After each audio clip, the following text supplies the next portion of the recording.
الحمد لله نحمده ونستعينه ونستغفره ونعوذ بالله من شرور أنفسنا ومن سيئات أعمالنا من يهده الله فلا مضل له ومن يضلل فلا هادي له ونشهد أن لا إله إلا الله وحده لا شريك له ونشهد أن سيدنا محمدًا عبده ورسوله صلى الله عليه وعلى آله وأصحابه وأزواجه وأهل بيته وبارك وسلم تسليما كثيرا أما بعد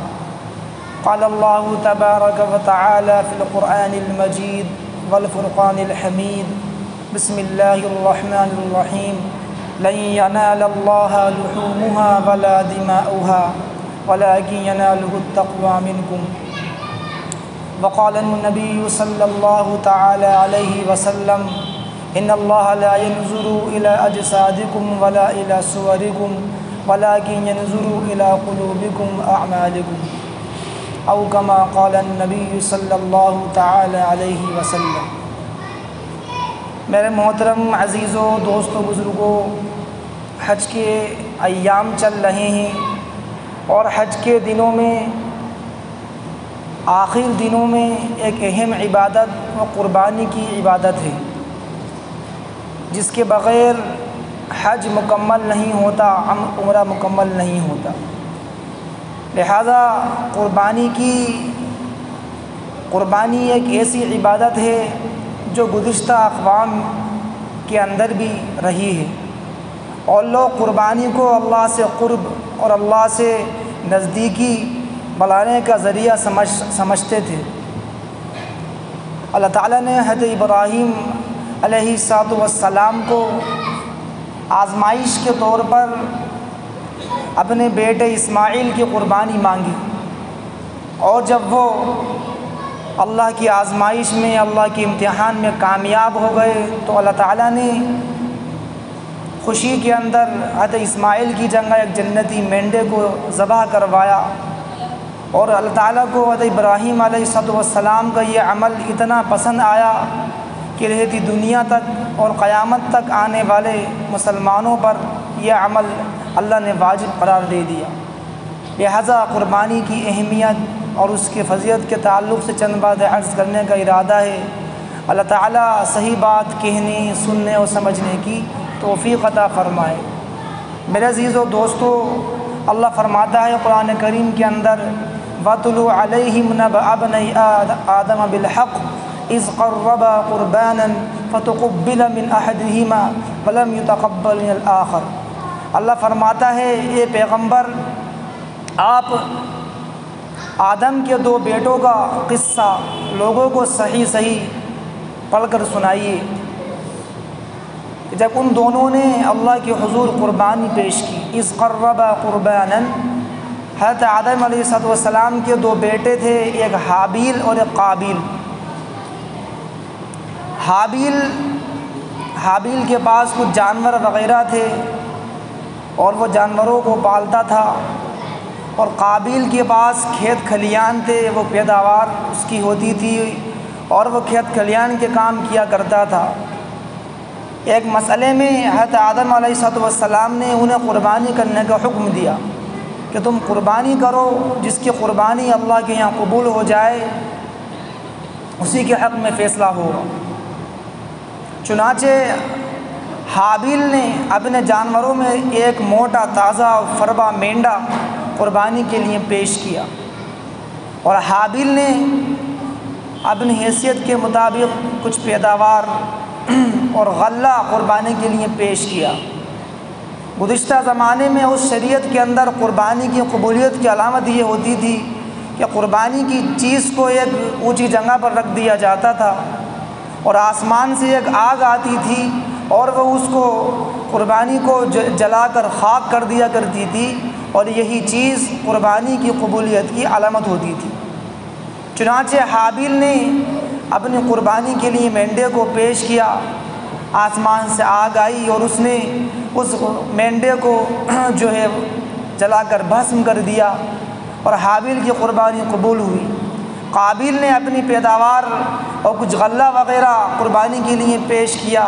لیکن آسمان سے آگ نہیں آئی اور اس کی قربانی قبول نہ ہوئی۔ معلوم ہوا کہ قربانی کا یہ جو عمل ہے حضرت آدم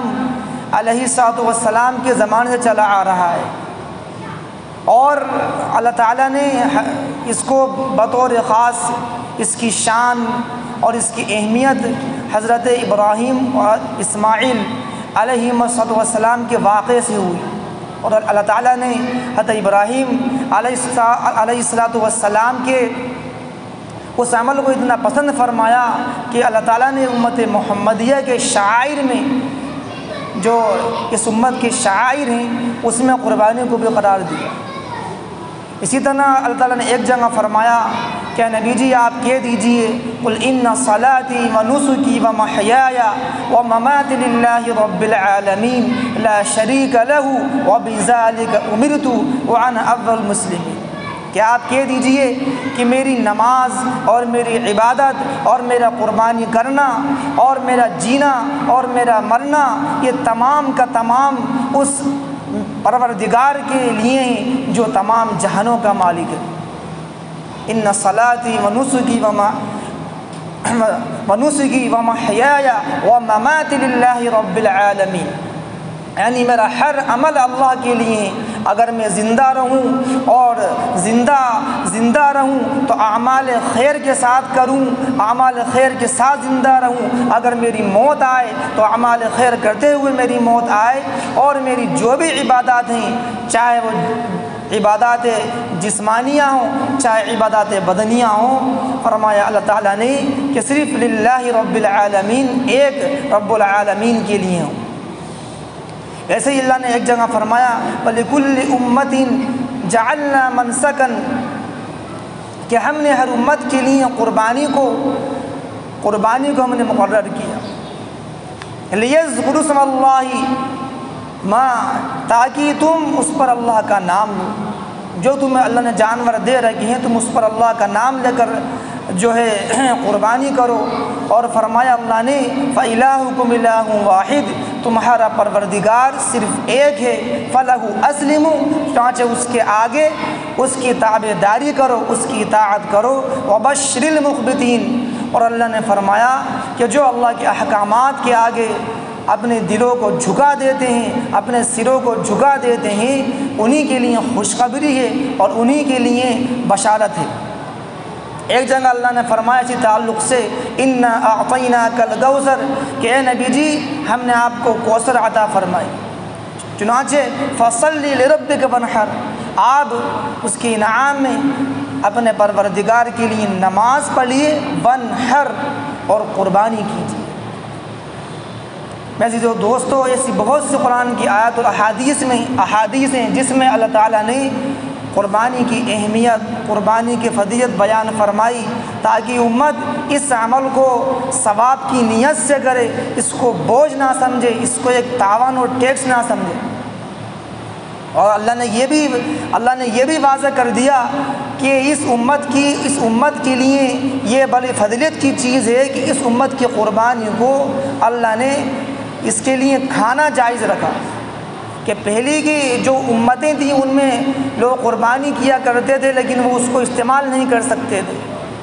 سوچ اللہ نے فرمایا تم قربانی بھی کرو، قربانی کا گوشت بھی کھاؤ،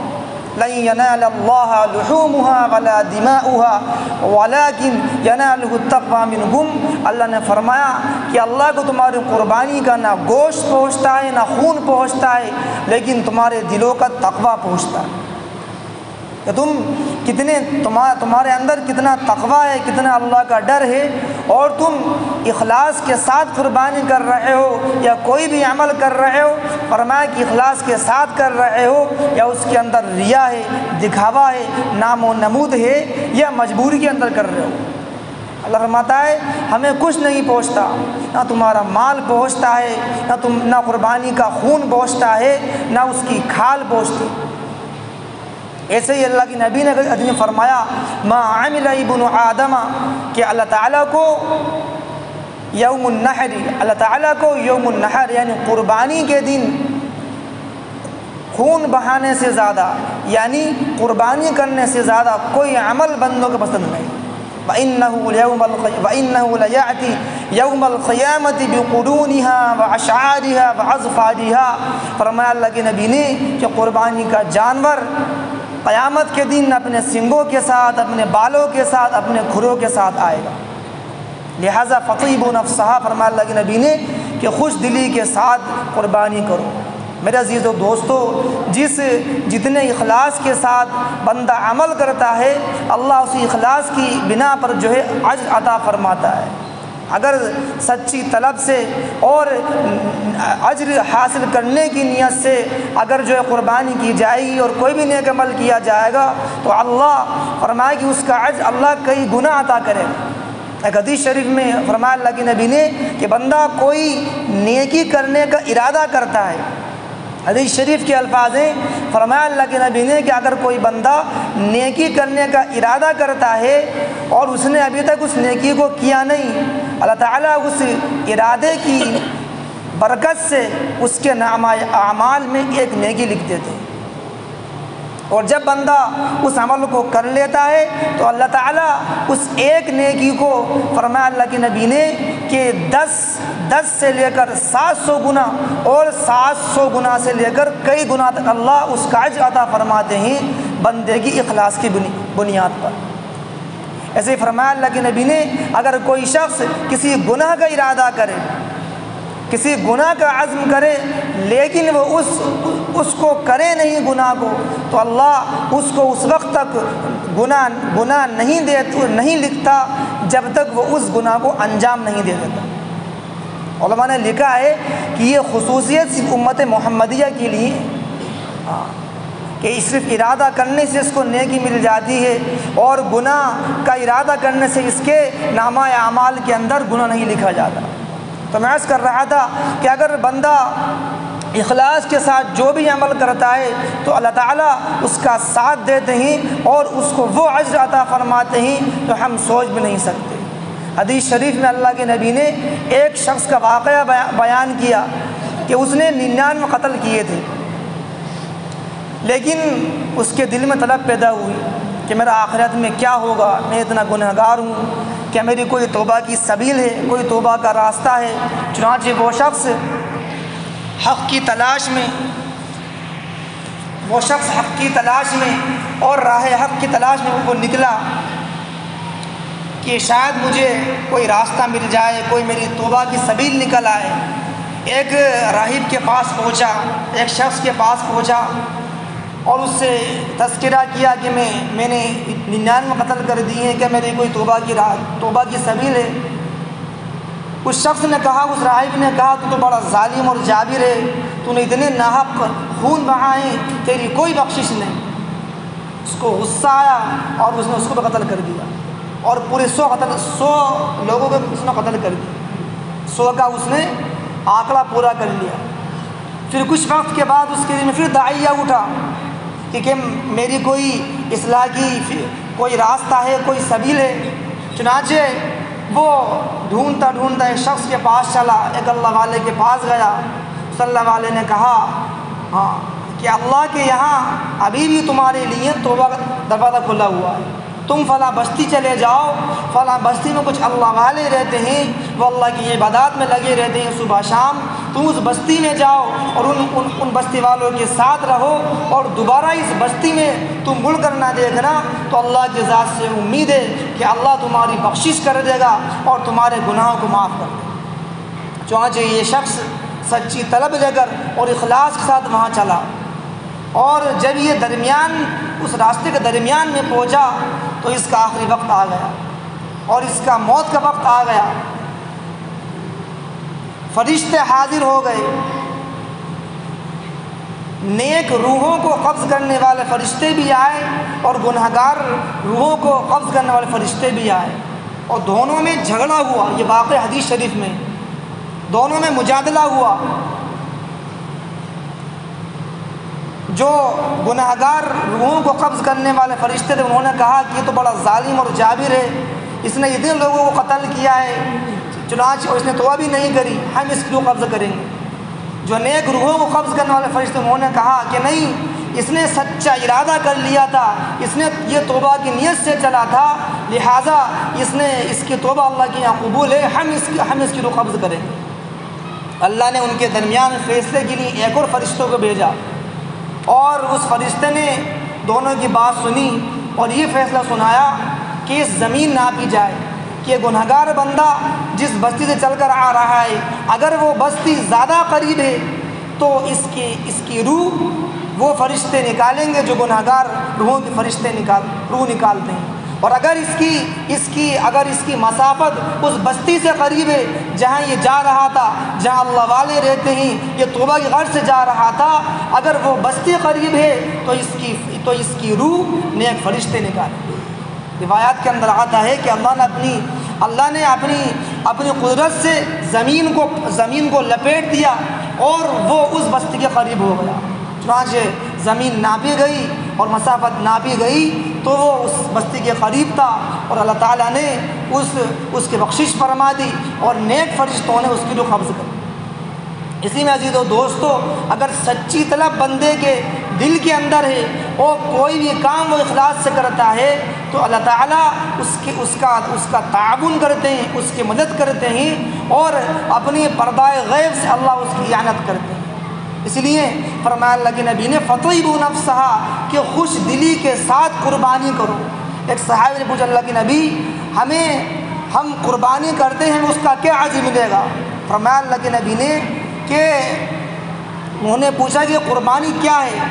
قربانی کی حقیقت کیا ہے؟ فرمایا اللہ کے نبی نے کہ تمہارے باپ حضرت ابراہیم کی سنت ہے۔ انہوں نے عرض کیا اللہ کے نبی ہمیں اس کا کیا اجر ملے گا؟ فرمایا اللہ کے نبی نے کہ تمہیں اس میں ہر بال کے بدلے میں ایک نیکی ملے گی۔